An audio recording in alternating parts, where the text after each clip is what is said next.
So now to catch this role, and trust me here, this is the first time we really, last year was good. They were 13-3 last year, but we all knew deep down in our hearts that New England was out there somewhere.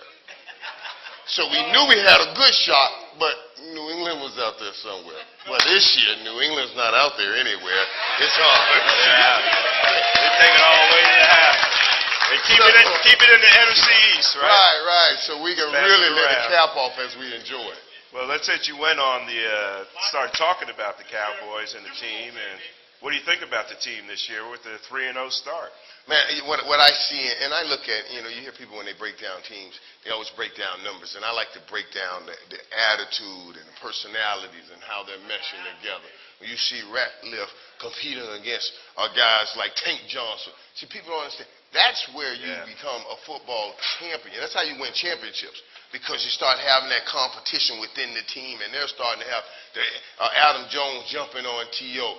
All of that is fun in practice, but it keeps the intensity of practice up so that then you'll match the intensity in a game. So those are the things that I'm looking at, and boy, it looks good. Yeah, I'm really impressed. That's the thing I'm impressed with most, the fact that they're playing with the attitude that they have, the emotion, the intensity. Because they have the talent, they have the coaching and all that. The coaches will put them in a position, hopefully, to be successful. But now that's when the emotion, the intensity, and they're doing that. And they're playing the game the way it's supposed to be played. Playing together. Amen. And enjoying it. Playing together. They're enjoying themselves, too. But anyway, that's our first segment of the show. We're going to be right back here on CowboysCorral.com.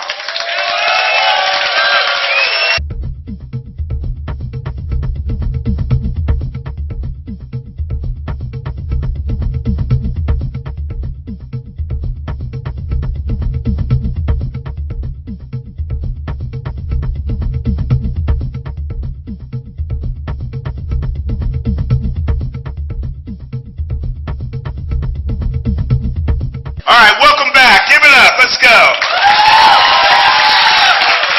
All right, welcome back to CowboysCorral.com, Cowboys Corral TV.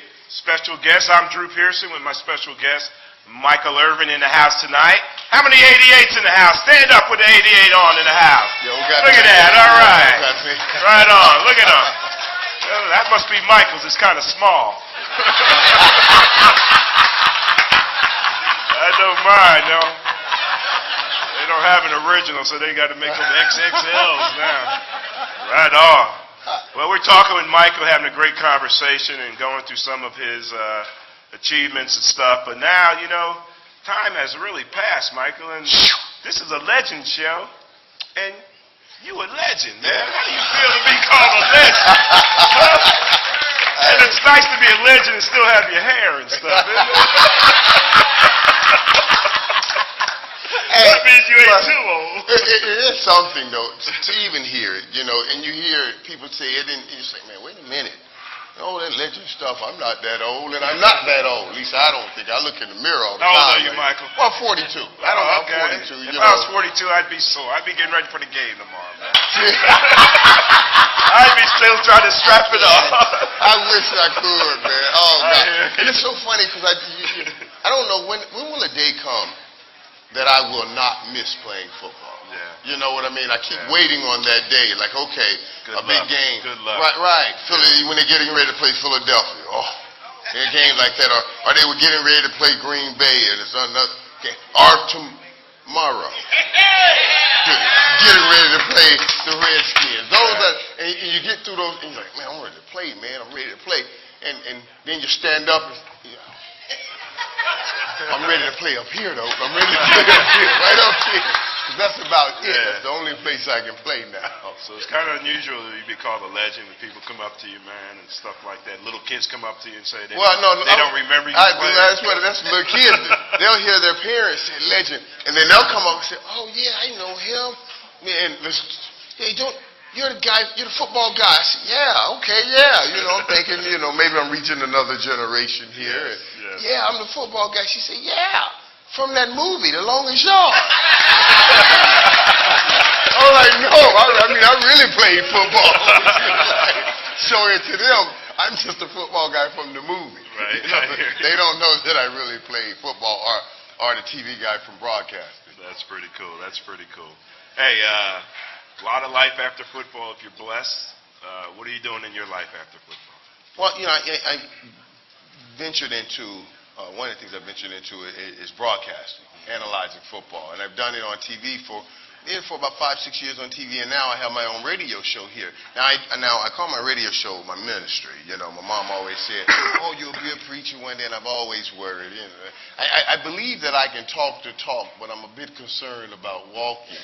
Amen. The walk.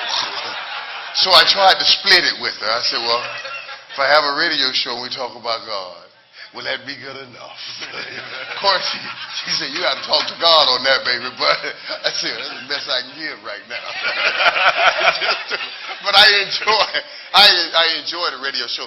More importantly than that, it keeps me home. I got a 10-year-old and 11-year-old son, my two sons, and for years last year was my first time when I took the break from TV, the first time I ever got a chance to watch them play football. So I'm really enjoying that. Today, Saturdays are always those football days, where you're out there in the sun now, and I'm watching my boys, and man, what a joy and a thrill that is. Yeah, I know how it is, but I watch my grandsons instead of You get to that point. Oh, wow, I haven't thought about that. So what about the daily grind? I mean, your show is on a daily basis. Yes. Does that compare anything to getting ready on a daily basis for a football game? Is it the same kind of thing for you? I try to parallel the week of football for the player. We'll have what I call a game day Wednesday, because that's when game plan Wednesday. That's usually when you get the game plan as we go through it. So, and there's so much. I was concerned. What do you do when you get the game plan? Look to see what your plays are first. Well, we put the game plan in. How I think Dallas should attack the Redskins, how do I believe the Redskins may try to attack the Cowboys, those kind of things. But back in the day, yeah, when I got the game plan, that was it. First thing I did, how many plays I got? That was it. That's all I cared. That was it. And then when you didn't get what you wanted, right, Coach. Little bad, little upset. Can we talk before we go out on practice, Coach? Look here, man. I counted them up, Coach. I think I saw about 7 in there. And this team here, great against the run. You're probably going to need to get double that number for me. What you think? He said, Michael.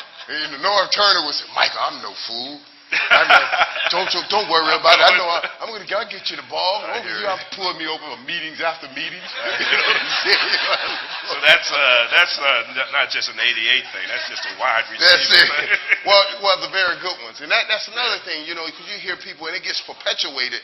Oh, this guy is selfish. Don't buy, he's a selfish guy. You don't want a wide receiver that's not selfish. You don't want a guy, you don't want the guy that says, oh, game's on the line. Oh, no, don't worry. You don't have to throw it to me.